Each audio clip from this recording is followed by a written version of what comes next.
അന്വേഷിച്ചിറങ്ങിയിട്ടുണ്ടെങ്കിലേ അത് അവസാനിപ്പിച്ച ശീലതയും ഞങ്ങൾക്കുള്ളൂ. സാറും സാറിന്റെ അച്ഛനും വേണ്ട ഡീറ്റെയിൽസ് ഒന്നും തന്നില്ലല്ലോ, അതുകൊണ്ടാണ് ഇങ്ങോട്ട് കൊണ്ടുവന്നത്.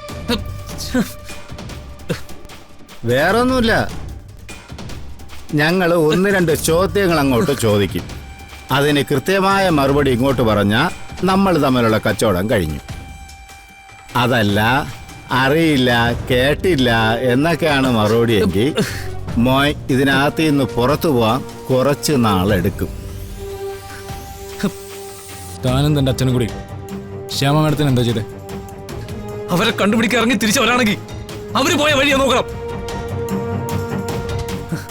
എന്റെയോ എന്റെ അച്ഛന്റെ പിന്നാലെയോ വന്നിട്ട് ഒരു കാര്യമില്ല.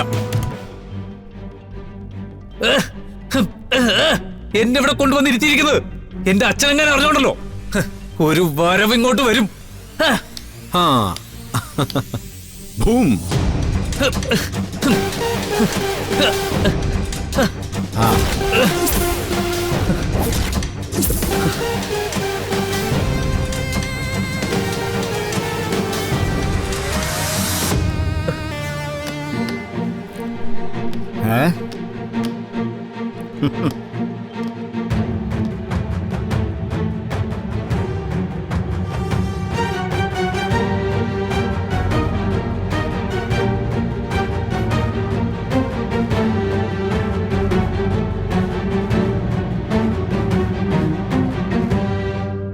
ഗൗതം, ഒന്നും അറിയാതെ നിങ്ങളെ ഇവിടേക്ക് കൂട്ടിക്കൊണ്ടുവരാൻ അത്ര വിഡ്ഢികളാണോ ഞങ്ങള്?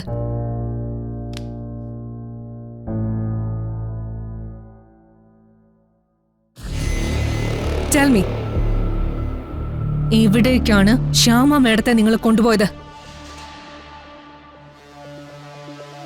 എവിടെ വെച്ച് എങ്ങനെ ഫിനിഷ് ചെയ്തു?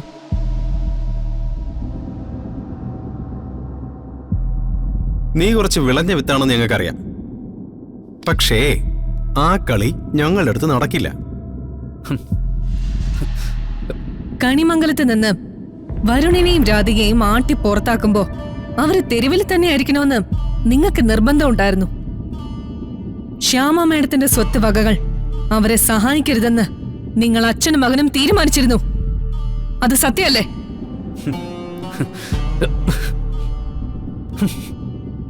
V won't answer. മിണ്ടാതിരിക്കാനാണ് ഉദ്ദേശമെങ്കിൽ നിന്നെ കൊണ്ട് ഞങ്ങൾക്ക് സംസാരിപ്പിക്കേണ്ടി വരും. ആണെങ്കിൽ എന്നെ കൊണ്ട് സംസാരിക്കണം.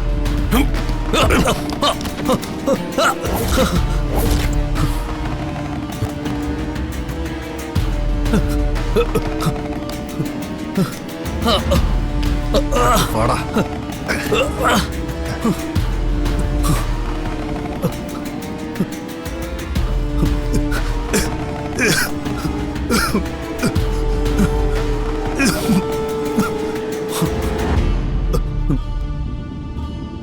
ചിലർക്കൊരു ശീലമുണ്ട്, ഒന്ന് പരുവപ്പെട്ടതിന് ശേഷം മാത്രമേ വാ തുറക്കൂ. ഇവൻ ആ കൂട്ടത്തിലാണെന്ന് തോന്നുന്നു.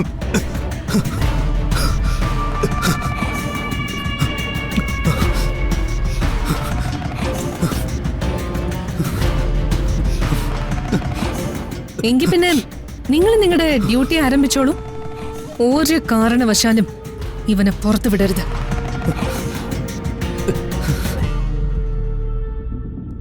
വേദനിക്കാത്തൊരു ഭാഗം പോലും ഇവന്റെ ശരീരത്തിൽ ഉണ്ടാവാൻ പാടില്ല.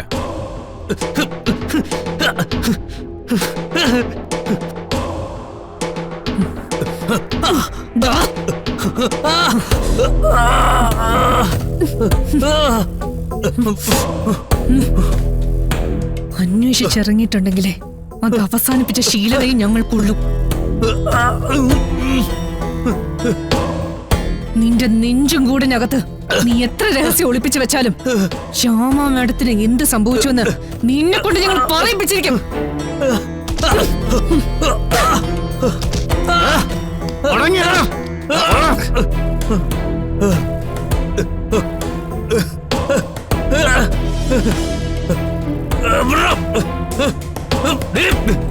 ഇവൻ പറയണം, പറയിപ്പിക്കണം. കൊല്ലരുത്, പക്ഷേ കൊല്ലാക്കൊല ചെയ്യണം.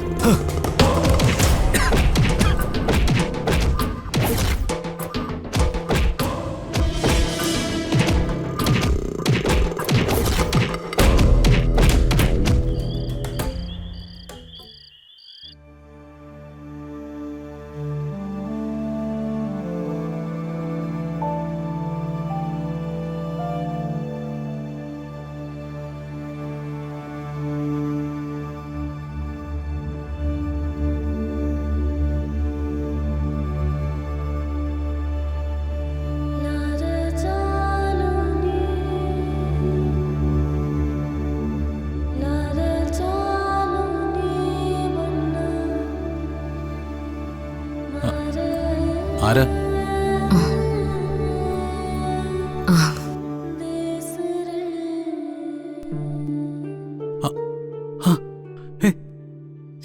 ശ്യാമ മേഡം. എന്താ വരുൺ, എന്തു പറ്റി? അല്ല, ശ്യാമ മേഡം എങ്ങനെ ഇവിടെ? എനിക്കെന്റെ മോളുടെ അടുത്ത് വരണ്ടേ, നിങ്ങളെയൊക്കെ കാണണ്ടേ?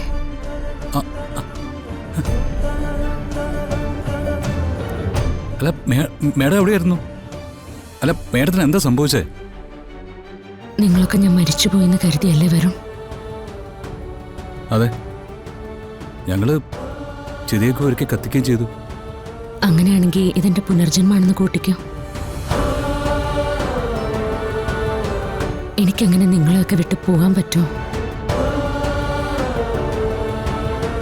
എന്റെ പൊന്നുമോളെ സ്നേഹിച്ച് കൊതി തീർന്നിട്ടില്ല എനിക്ക്. മേഡം, എന്നെ ആളുകൾ കൊണ്ടുപോയതൊക്കെ സത്യ, പക്ഷേ ദൈവം കാവലുണ്ടായിരുന്നു. അതുകൊണ്ടാ അവരുടെ അടുത്തുനിന്ന് ഇവിടെ എത്താൻ എനിക്ക് പറ്റിയത്. മേഡം, സത്യം പറഞ്ഞാൽ എനിക്ക് ഇപ്പോഴും വിശ്വസിക്കാൻ പറ്റുന്നില്ല. മേഡത്തിന്റെ തിരിച്ചുവരവ് ഞങ്ങൾ എല്ലാവരും ആഗ്രഹിച്ചതാ. മേഡം ജീവിച്ചൊരുപ്പുണ്ടാവണമെന്ന് ഞങ്ങളൊക്കെ പ്രാർത്ഥിച്ചതുവാ. പക്ഷേ നിങ്ങളുടെയൊക്കെ പ്രാർത്ഥനയുടെ ഫലമാ എന്റെ ഈ വരവ്. എന്റെ മോള് വല്ലാണ്ട് വിഷമിച്ചല്ലേ? പിന്നെ കരച്ചിലടങ്ങിയിട്ടില്ല ഇതുവരെ. പാവം.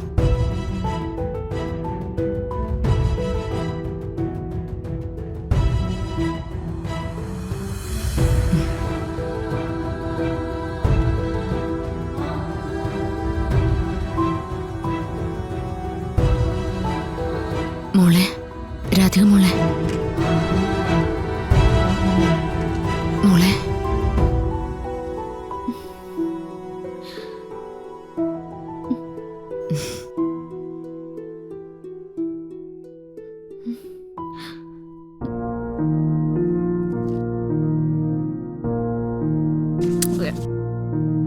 അമ്മ വന്നത് കണ്ടില്ലേ എന്റെ കുട്ടി?